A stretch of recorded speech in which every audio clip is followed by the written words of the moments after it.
you'd have to understand all the different types of investments, how it works, what are the different kind of the terminology. Those are very important parts of finance.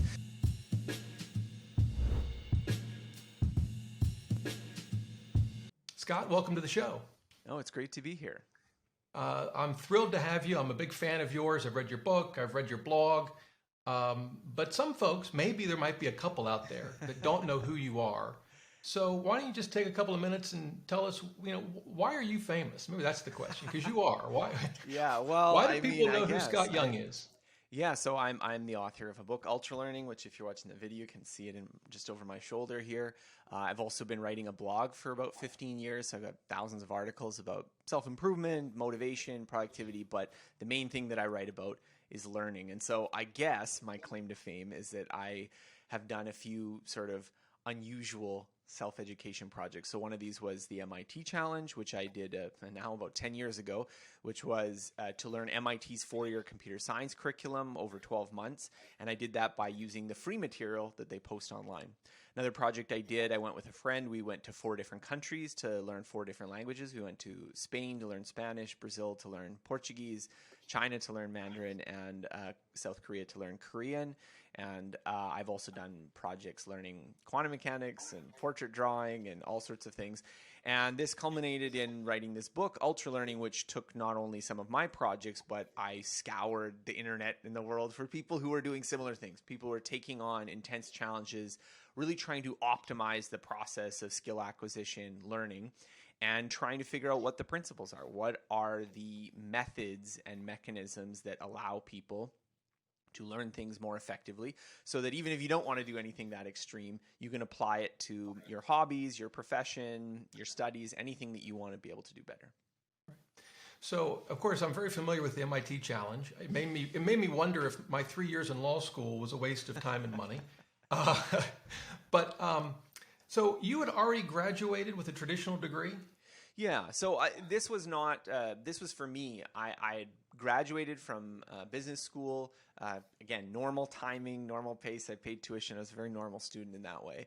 And I was thinking about going back to study computer science. I was very interested in computer programming. I was very interested in all the, startups and everything that's happening with technology, and I wanted to understand it. And I thought about going back as a mature student. That's what they call you if you already have a degree and you're doing it again. You're a mature student. But the idea of paying a lot of money for tuition, taking out another 4 years and, going to dorms, going to classes with freshmen, it just didn't appeal to me. And I had found online, MIT had posted some of the materials from their courses online for free. Now, admittedly, now that seems kind of almost obvious. Like, so many schools are posting their material online, and there's Coursera, and you can join these MOOCs. And those didn't exist back then. So MIT was, I don't want to say it was unusual, but it was sort of at the forefront of this open courseware trend. And the thing that really kind of piqued my interest was not just that they posted like lectures and that kind of stuff, but that they would post the final exams as like a blank, and then they'd have the final exams with the solution. And so this kind of got the gears turning, and I was just wondering, has anyone ever tried to attempt to figure out, okay, well, what classes would you have to take if you're an MIT student, and like, could I pass the final exams? And I searched online, and I couldn't really find anyone who had tried that before. So this sort of made it to me to be this very kind of interesting experiment. I'm not suggesting that like most people should do exactly what I did, but rather that it was just interesting to me that, in a world of billions of people, that this has been around, at that point it had been around for several years, that no one had ever like attempted this or tried this. And so that was sort of the goal of my project. And, the twist of doing it in 12 months was partly because I had spent so much time working on studying skills and learning about that when I was in university. But also partly because I figured, well, if you're focusing on the final exams, and I later added the programming projects, but if you're focusing on the final exams, you get a lot of flexibility that maybe you don't have as a student. Like, you can take the class whenever you want. You can work on your own schedule. If you're ready to take the exam, you take it immediately. You don't have to necessarily, wait for certain date that's far off in the future. And so I thought this would be just this cool experiment to do with myself. And I mean, it was a lot of work, so I'm not trying to pretend like it was a breeze, but I think it was very interesting. And it really taught me that, whatever you want to learn, you don't need to spend hundreds of thousands of dollars in tuition. Now, if you want like a degree, you want something to go up on the wall that says you're an MIT graduate, then yeah, you have to go to MIT. But if you want that knowledge, if you want the skills, and particularly in computer science is definitely a field where if you know how to program, if you know the skills, then you can get a job. Then you can do that if that's something you want to do. Did you work during the year? So my situation was a little unusual. I had, throughout my actual undergrad experience, I'd been sort of running this website, which is the same one I have right now. And sort of on the cusp of graduating, I was making enough money from it that I could do it full time. And so I did have to maintain all of that. So I was like essentially running a business on the side, but I was able to kind of streamline it. So my idea was that like Monday to Friday, I would be doing the studying. And then on Sunday, I would be doing like the work that I actually had to do to make money. So it was definitely not full time. I would not have been able to do it if I was working full time. I would have had to do it over a longer time period. But I mean, again, this was also for me just kind of like, all right, I'm going to just like try to put this in a holding pattern so I can attempt to do this. How many hours a week? I'm sure it varied, but roughly how many hours a week did it take you? In the beginning, it was quite intensive. And part of that was just I knew that there was going to be some slowing down as I went on. I knew I was going to get tired and, the enthusiasm was going to wear off. And so my plan from the beginning was that I was going to go at a faster pace for like the first classes than I actually needed to finish in the end. So there were 33 classes. I did one class before the actual year started. So I had 32. So if you think about it, you have 52 weeks, 32 classes. You get like about a week and a half per class is the that's plenty of time. That gives you extra time. So for the first 10 though, I wanted to do one a week. And I did one a week for a few, and then I shifted into doing a couple at a time. So I wasn't doing just like that. That's a little too crammed for me. Like the 1 week you will forget things if you cram stuff like that. So I did it in the beginning just to sort of make sure I was on pace. And then I switched to doing like 3 or 4 classes over a month, let's say, or over a month and a half. And the pace did stretch out. And I was actually lucky too, because if in some fields, like the classes get more and more difficult, and if they got more and more difficult, I might have just not been able to do it. But it turned out that when I was testing out the curriculum, a lot of the earlier classes were actually the hardest. So I found that like the intro physics classes to be harder than the higher level computer science classes. So I kind of also benefited from, it's not getting, the material's not getting like progressively harder. Like it does build on itself, but it wasn't like you're learning 2-3 times as much in the senior classes as you are in the freshman classes. So that was also sort of a wind in my favor. And so in the beginning, I was probably working about like 50, 60 hours a week on the project, but then later toward the end, it was more like 30 to 40. So it definitely slid down as I was approaching, but that was also because I knew I was gonna hit the target. When I was like summer of 2012 or whenever, when I was rounding out the challenge, it was like, okay, I'm gonna hit it. I'm not gonna miss the mark. Well, I watched one of your videos. I think it was a video of you taking a final exam. I think it was calculus or physics. I don't know. I solved all the problems in my head. Oh, yeah. I saw you had to actually write them out. And of course, I'm kidding. I didn't understand a single symbol on the paper. So, and I don't want to, we'll move away from the MIT challenge in a second, but so you're taking physics and calculus, which I wouldn't have thought, I don't know, maybe I was an English major, so that put all this in perspective. But I wouldn't have thought that would have been part of a computer science curriculum, but obviously it is. Well, MIT's.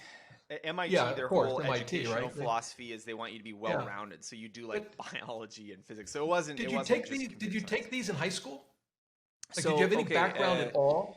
Yeah, no, I did have some background. So I did have some. It's kind of hard to quantify exactly my background. I did do a couple computer programming classes in university, and I did do calculus. Now, the thing is that the calculus that I did in my actual undergrad probably covered maybe like a third Yeah, of the sure. first Yeah. calculus class. And so Yeah. there were 3 or 4 in the series. So, I mean, I got like the first third of the first class, maybe I already knew. And in terms of computer programming, there were some concept I already understood. But again, the depth MIT had is just much more. Like I did business school, so I did some economics. And when I did the economics class in MIT, though, like you had to know calculus for the MIT economics class. You definitely did not need to know calculus to do the ones that I did. Right, So right. I think that the background knowledge as a factor for accelerating is just inescapable. Like anything that you learn is going to be influenced Yeah. by what you have as background knowledge. So definitely if you didn't like pass high school algebra, you'd want to start somewhere else before doing MIT calculus. But I think that it's not the case that it was like, oh, I already knew all this, so I'm just like filling in the answers from my head. Almost all the material was new for me. Have you talked to anyone? Like, did MIT ever reach out to you? Have you ever had a conversation with them about this? Do they like Well, it? so Do I they had not a like I had a it? call. I had an interview with MIT's OpenCourseWare. Now, like MIT's a big place. There's lots of people, lots of different, you know, faculties, and I'm sure there's different impressions of the project. But the people at OpenCourseWare, I did a little interview with them because obviously that's sort of like that's their whole point of their program is to make this material available. So someone, you know, really eagerly undertaking it, they were enthusiastic about that. I do remember getting a lot of hate mail from MIT students, like in the first Oh, I few bet. weeks of the project, like really angry emails from MIT students, like "How dare you?" Like "How you know who do you think you Well, are?" kind of thing.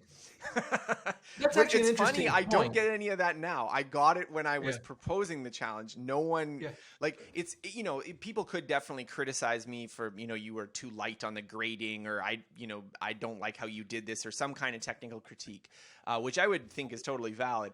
But I don't get that critique now. It was more just the boldness of me proposing Yeah. that I was going to do this that pissed people off. It wasn't the Do you it th- wasn't the do actual you think result. you learned the material as well as you would have had you gone a traditional route and spent 4 years at MIT?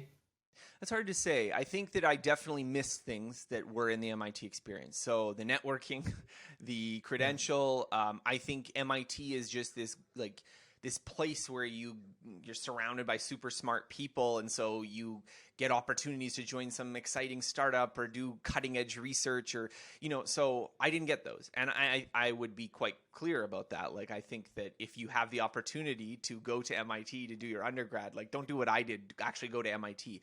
But I think if I compare myself to what would have been the actual second best choice for me, which would have been probably going to, I went to study at University of Manitoba was my undergrad. I probably would have gone there again, and would have had like 2-3 years there doing computer science. I think that my experience was better for me in that case of like the Okay. reasonable alternative.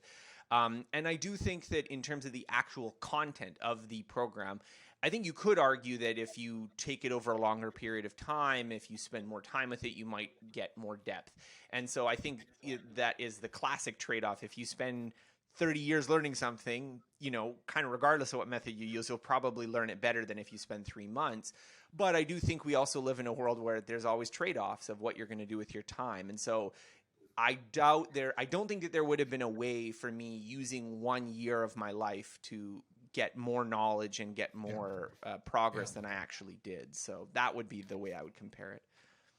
So the big question I think for folks listening will be, one, can I do this? Maybe not the MIT challenge, but can I take these methods and apply them in my own life in some way?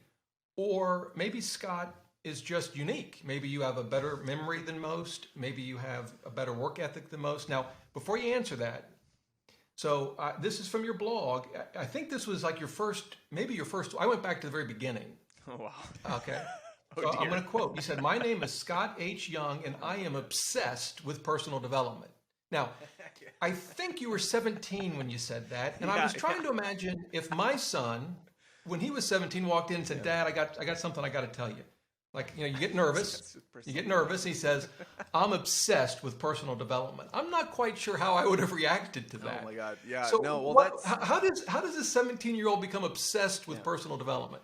that was quite literally half a lifetime ago. So it's really weird to comment on it now. I cringe a little bit when I read some of those early posts. But The idea was how I got interested in it was I saw someone online who was doing like online business, like they had their own sort of solopreneur business, and I'd never heard of that before. I'd never heard of like you make stuff and you sell it online and that's what you do for a living, and it just seemed really cool and exciting to me, and the personal development kind of interest went in parallel with that because I was very aware that that was not an easy thing to do. And I mean, now the amount of people who have small online businesses is, it's not quite a crazy thing to think of. But I felt like, this was probably 2004, 2005. It was definitely weird. It was definitely like, this is not a real thing. This is a fake thing. A little bit like how maybe if someone's like, oh, I'm going to make my money through crypto now, like might get some eye rolls or something, just because it's so new and there's so many like things going on that are just, it doesn't seem like a stable career path. So the personal development kind of interests, I think, that coincide with that was just this idea that like, if I wanted to be successful at it, this is going to be a really difficult goal, and like I would have to be better, right? And so it wasn't just, okay, yeah, I'll go to school and I guess I'll get a job here and I guess I'll do this. It was like, if I don't take it really seriously, if I don't really work on it, it's not going to happen. And so that actually evolved into the business that I had now. I was originally thinking I was going to do something maybe with programming and software, and then I ended up doing writing instead. But the idea there was from there. And so the writing the blog was kind of just sort of me, as a 17-year-old kid living in a small town and being weird and being like an unusual person and not having a lot of social outlets for like talking about this stuff, or being like, well, that's what you do. You start a blog and you start writing about it. And so I'm very lucky that that worked out and that went in that direction. But yeah, definitely I'm an unusual person. I think, to answer your first question about, well, what can an ordinary person, or what can maybe someone who's not obsessed with personal development do to improve their learning ability or their life, I think there's two things to keep separate. So one, and I talk about a lot of really extreme stories in the book, I don't think that you can take the example of like, well, so-and-so did this, therefore I can do this. Just in the same way that if I watch Michael Jordan, it's not like, oh, well, I'm going to be an NBA player as good as he was. However, I do think you can always learn from examples, and I think it's often better to learn from extreme examples because they often illustrate the principle more deeply, that someone who is able to do something under really extreme constraints kind of shows sort of the limits of what is possible in a way that, well, you just sort of did this and it wasn't very much effort and that kind of thing. It's hard to draw conclusions from.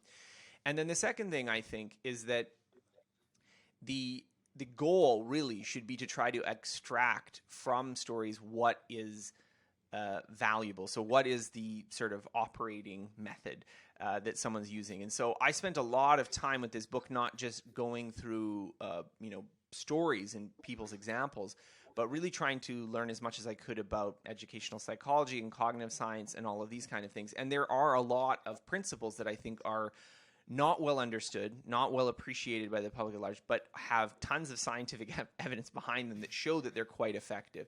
And so I devote much of the book to discussing these principles. So I think even if you don't see yourself as a particularly, extreme person in that way, these principles still apply. And so, even if you're just, I just want to get through this class that I have to get through, or, I'd like to be a little bit better at my golf swing, or I'd like to, just learn a little bit more about something that interests me. These are truisms. They're not things that just apply to me or just apply to someone else. And so I hope that the stories are entertaining and that they get the kind of gears churning of like, what might I be able to do? But I think ultimately it's the principles, it's these sort of scientifically derived ideas that have the most value. Yeah, in your book, you walk through sort of the process in a very detailed way. Mm-hmm. It's almost like a manual. I mean, but it's interspersed with, as you said, stories.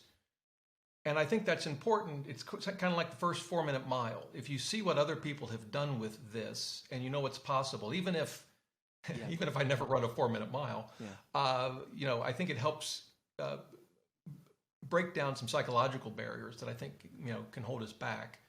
And it kind of raises a question for me, and this is going to be an odd question. Mm-hmm. I want to turn this to money and investing in a second. but just to get a concept. So, when you're taking the MIT challenge, it's sort of black and white. You've got the test, you pass it or you don't. Even something like language, well, there's tests you could take, right, to test your proficiency, but you're also, if you go to a country, as you did, and you're immersed in the language and you're communicating with native speakers, you get immediate feedback. Like when they say to you, huh? That's immediate feedback, right? Have you encountered situations where the feedback loop, if you will, wasn't so clear, that it was hard to get feedback? Like maybe your artwork, your drawing, because it's not binary, it's not right or wrong. I don't know, but... Well, so I would have two thoughts on this. So one is often part of the key to learning better is how can you engineer feedback into something that doesn't have good feedback. So using the drawing, you just mentioned as an example, I did this project where I was trying to learn portraiture, and drawing faces is like notoriously hard to do. Even if you're reasonably good at drawing like cats and dogs and stuff, if you try to draw someone's face, it doesn't look like them or it looks weird in some way. And I was really drawn just to this challenge of like, some people are able to do this. How do you do this? And this was just a month-long project. It wasn't some epic quest, but one of the things that I did as a strategy was to draw faces, attempt to draw them, and then I would take a picture of that, put it on the computer, and I was drawing from a picture. So I would put it put it in Photoshop where you can have different layers, and you put a layer in front that is like 50% transparent, and you just sort of rotate it so they get matched as good as possible. And you can see what it is that you got wrong. Like, what was it wrong about your picture? So that's an example of where you look at a face, it looks weird. You don't know why it's weird. But then you put it over the actual drawing and you're like, oh, well, the eyes are too far apart, or they're too big, or whoa, I drew his head like totally the wrong shape or something. And so that is a way you can get feedback, and you can learn, okay, at least what kinds of errors you're making. What are you trying to do? The other thing that I would talk about, and there's actually some interesting research about this, that people tend to be bad at learning skills in noisy environments. So investing seems like a classic example, but there's lots of other examples from research for things like college admissions and ratings boards and things like this, where they have really kind of noisy data, like, sometimes someone's successful, sometimes they're not successful, this kind of thing, and you're just picking. And it turns out that people tend to perform, even people with experience tend to perform less poorly than like a simple math model. So you just do like a simple linear regression on some variables, and people tend to do worse even if you have experience in that. So this seems to be like a strike against learning in general, that it is possible to learn these things.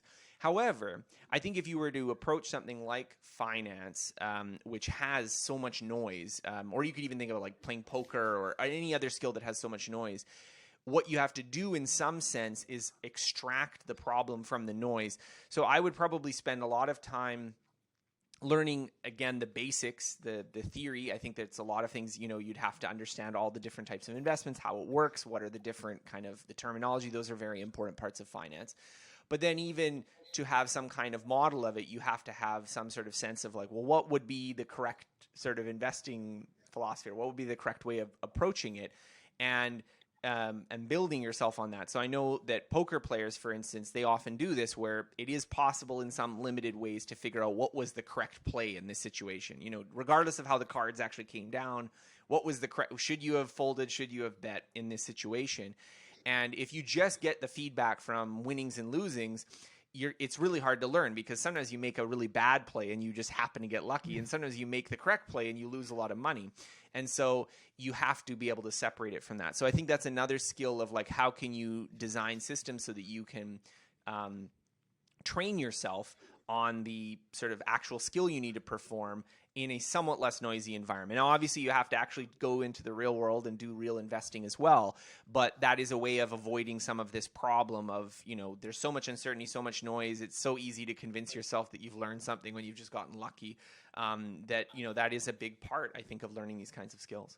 So that's actually a great point, because and the poker analogy or environment is very similar to investing, because with investing, in terms of feedback, a lot of folks look at the markets on a daily basis, a weekly basis, a monthly basis, when, at least I believe, you need to look at it more like over periods of like a decade or longer. Yeah. And in the short term, you can make a very bad investing move and profit from it, right? Just like you mentioned in poker, you might you might play a hand in a way you shouldn't have, but you get lucky, right? So how do you extract that out? How do you separate out the noise? You can use investing if you want, or poker, but how do you separate out the luck and the day-to-day noise from true longer-term mastery? Well, I mean, in my opinion, and I'm not a professional investor, but I just think there's kind of two ways you can go with investing. So one would be to be a sophisticated passive investor where you are not trying to apply a really you're kind of doing what I said, where you realize you can't learn from the noise, so you just do the linear regression model. So you just understand asset allocation, you understand dollar cost averaging, you understand all these basics, and you just stick with it, and over 20, 30, 40 years you're going to accumulate a lot of wealth. And I think that's probably my opinion is probably the right thing for most people. And then there's active investing, where maybe it's going to be your full-time job, or a serious avocation. You're going to pick stocks, you're going to pick investments, you're going to try to get alpha, whatever it is. And I think that is a harder game. So if the audience here were Wall Street traders, and we were trying to talk about how do you perfect in a noisy environment, I think that is tricky. I think that you have to have some sense of the hard part too is, I think, unlike poker, is that the market is just fantastically more complicated. And so it's harder to actually even work out analytically that this was the right decision to purchase at this time. But I think you could probably at least work in some simple cases. So if you worked with some, I know that there are people who do quantitative trading, and they've identified certain types of trades which they have strong theoretical rationale for believing that, this should be a good opportunity, even if it doesn't always work out perfectly. But again, for the average investor, I think there is still a lot to learn. There's still a lot to learn about asset allocation, about diversification, about these basic principles that don't require you to really understand the noise at all, but just really kind of have a strong kind of theoretical foundation for understanding where you should be putting your money and how to make the bets. So I do think the active and passive investing approaches suggest somewhat different learning strategies. That as an active investor, you have to really go all in and to try to figure out how do you sort out the noise, how do you get a good model of what you should be doing. And then I think the more passive investments is, well, how do you just make sure you don't do stupid things that cause you to lose money? How do you make sure just that your foundation is so solid that you're not accidentally leaving money on the table because you're not diversified, or you've got just an inappropriate asset allocation for your financial goals and things like that. Yeah. Part of the problem or the struggle for investors, because the idea of index fund, buy and hold, dollar cost average, it's not complicated, right? I mean, from an ultra learning perspective, give me 10 minutes, I can walk anyone through it. It's not complicated. Where it gets tricky is that, unfortunately, our emotions and our fear and our greed get in the way. And I could see that emotional aspect really maybe being problematic in a lot of different environments where you're trying to learn something, whether it's an MIT challenge and you hit a brick wall, maybe, and you're starting to doubt yourself, so you have self-doubt, maybe. Or like you said, you're trying to perfect your golf swing and you just put your Pro V1, the last one you had in your bag, into the pond. Not that I've ever done that, but have you thought about sort of the emotional side of this and regulating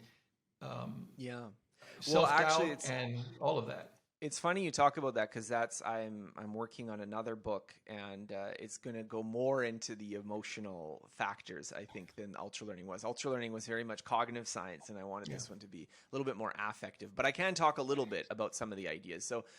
So I think there is a lot of stuff about controlling anxiety. There's a lot of research that we have about how people control anxiety, how fears, maybe not so much how fears develop. That's actually still somewhat mysterious, why some people develop fears and anxieties, and there's lots of personal differences.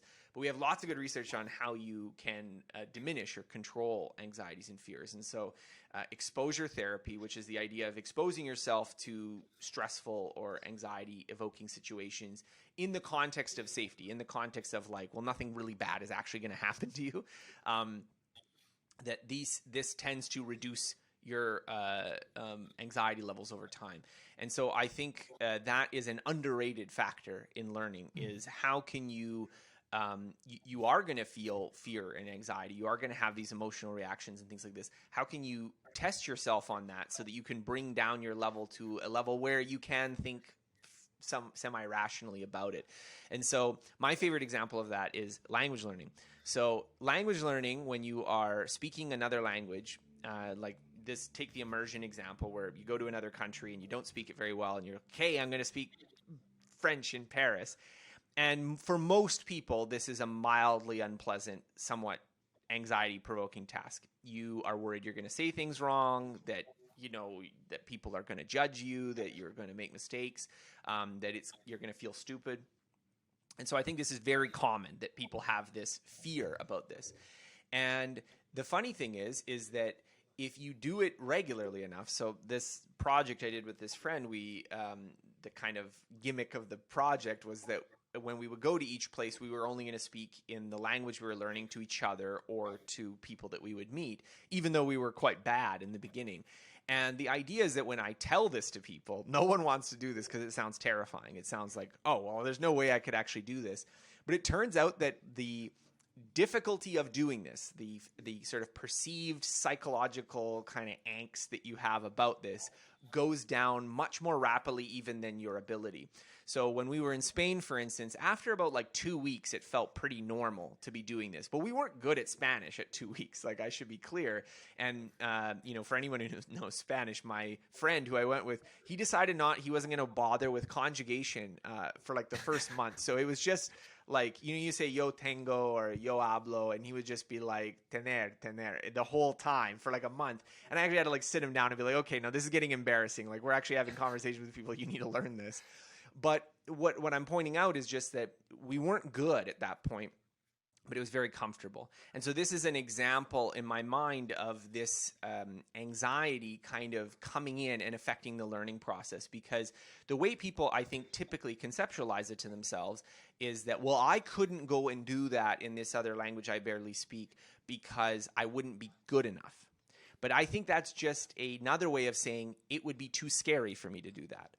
And the funny thing is that the fear goes down much, much faster than your ability goes up. And so you can get to a point where you're probably still bad by your kind of initial judgment, but it doesn't bother you. And it doesn't really bother other people too, because you're kind of okay with it and you're not being awkward and stuff. And like, you make mistakes, but whatever.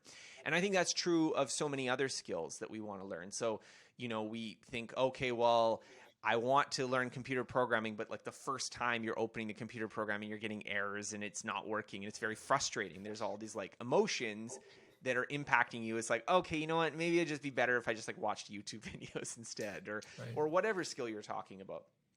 And so I think that the dealing with the emotional part, either the anxiety of starting to learn a new skill or the anxiety of performance, like, when you're golfing, like how do you keep yourself calm after you've already triple bogey and you got to be able to sink it now. These are important skills to learn.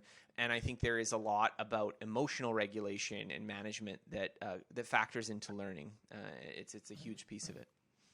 So folks can obviously check out your book, Ultralearning. Did I see that you also have a course with Cal Newport? Did I get that right? Yeah, we have 2 courses together. Yeah, Can you just tell everyone about that? Sure.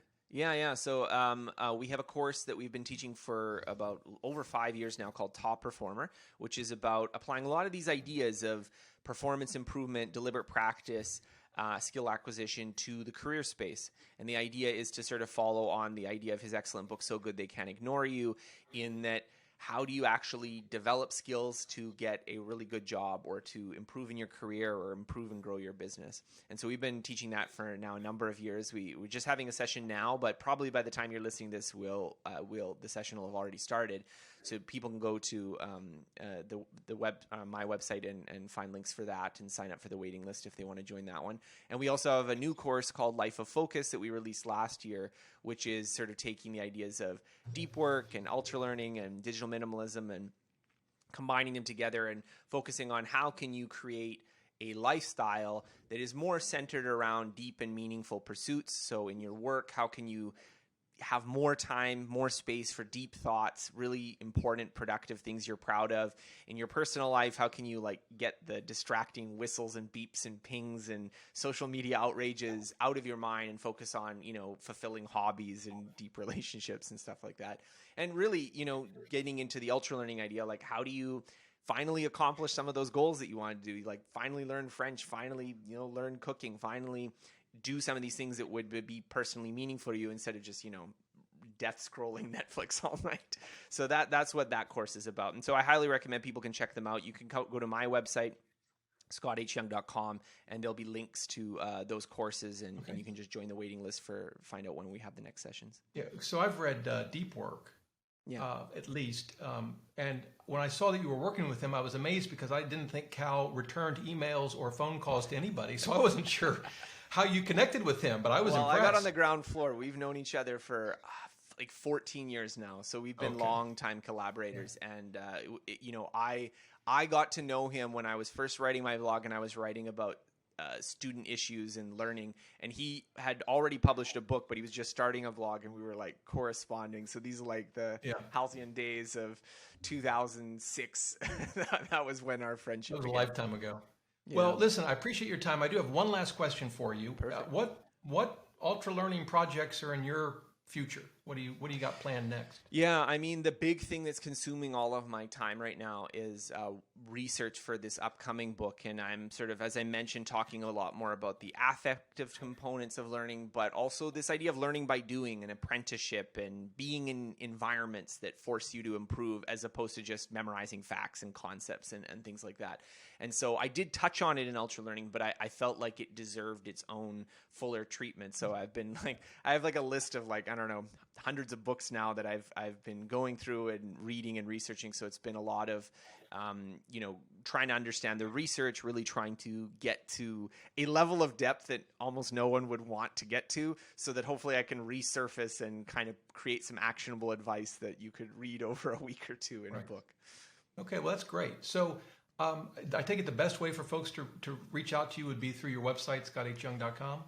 Yeah, scotthyoung.com is great. We do have accounts on Twitter and Instagram and stuff where I have some team members, they create some content for that too. And also we have our own podcasts, which they're usually about 10-minute little segments where I share some new ideas. So if you prefer listening, you can also follow me. So if you look Scott H. Young Podcast on whatever podcast app you have, you can look it up too.